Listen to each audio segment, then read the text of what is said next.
Hello everybody, here I am in my kitchen and you see some fruit behind me. These are fruits that I picked from my tree. These are basically two different varieties of mangoes. This is a Kerry mango and this is a lemon meringue mango. They have two completely different tastes.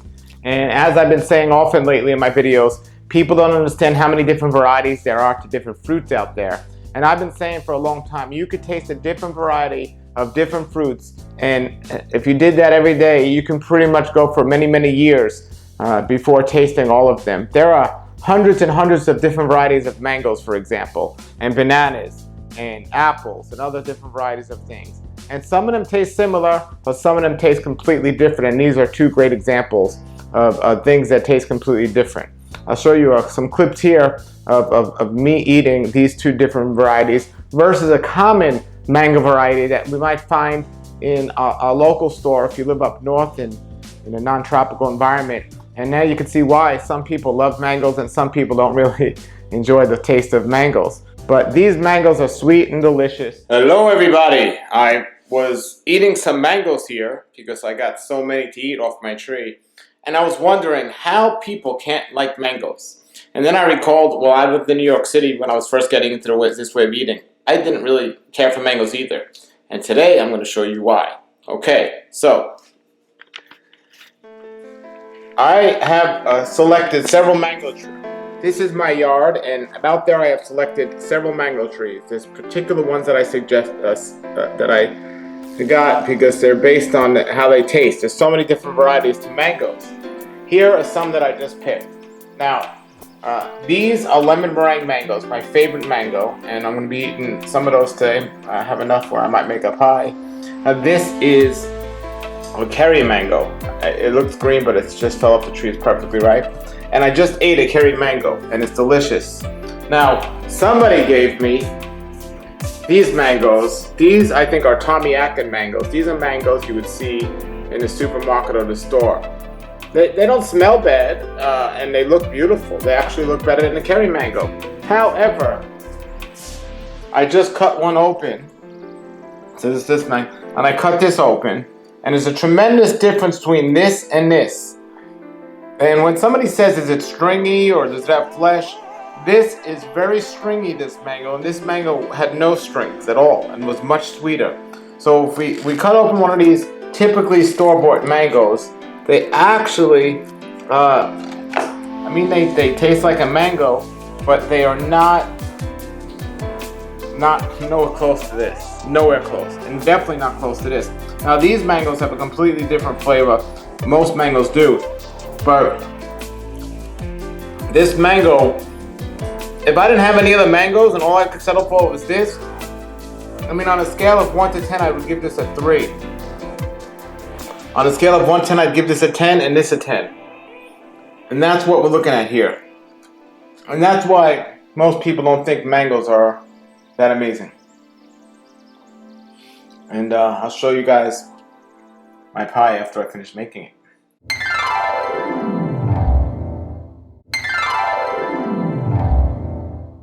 And I have some other fruit here. This is a soursop, also known as guanabana. Now people often ask me how they can overcome cancer or some other illness, or what food is good for that. And I try to tell people food doesn't heal cancer. Food gives the body what it needs so the body can do the job that it was designed to do. And there's certain nutrients the body needs, and we know many of them, but we don't know every single one of them. But we do know that through science and studies that there are certain foods like guanabana that is good for something like cancer. Not only the guanabana fruit, but also the leaves that grow on the tree, you can make a tea out of that, and that's good for something like cancer. So these are just some of the different varieties or different types of fruits that are in season right now.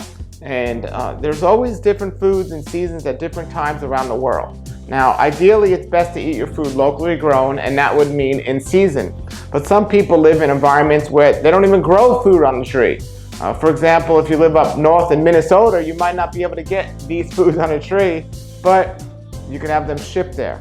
Now, I don't recommend getting food often shipped from other countries because not only is it a different climate, but usually a different part of the world where certain foods aren't even in season.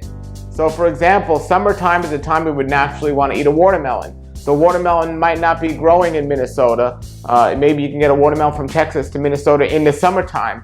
But you can't get a watermelon in the wintertime that's grown in the United States. However, there are some other countries around the world that might be growing watermelon during the winter time.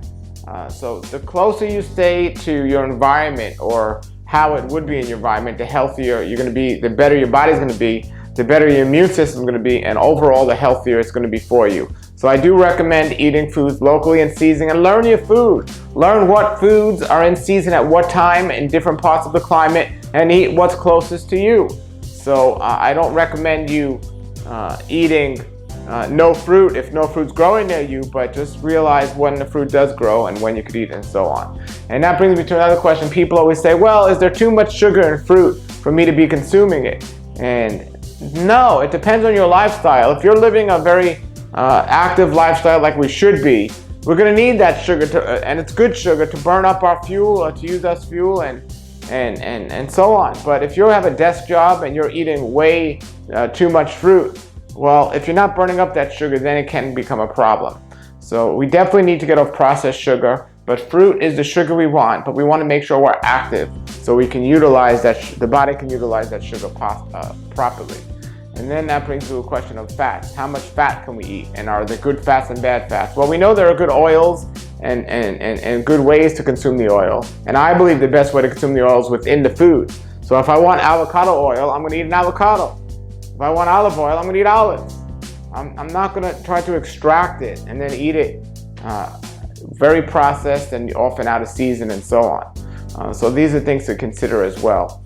And people are getting out of shape because they're not active enough. They're not eating locally. They're not eating the right way. And I recommend my book, The Daylight Diet, to learn how to do that. And as you can see from this example with the mangoes today of taste and why some people like certain things and not, there are places here in South Florida where you can order through the mail. We have that opportunity today. So if you go to your local store in wherever, North Dakota, and you can't find a mango that tastes good, don't think, oh, mangoes don't taste good. Go on to one of these websites. I know one of them is Miami Fruit. You could look them up, and they ship all over the country different types of fruits like these fruits and so on. And remember, folks, you don't need to eat a lot when you're doing this the right way. So keep that in mind, because I know a lot of people try to overdo it and consume too much. You don't need to do a lot when you're eating the right way. All right, if you have any comments or questions, post them below the video, and thank you for watching, and subscribe. And until then, have a great day and a great raw life. This is the Raw Life Health Show. Raw Life. Bright. This is the Raw Life Health Show.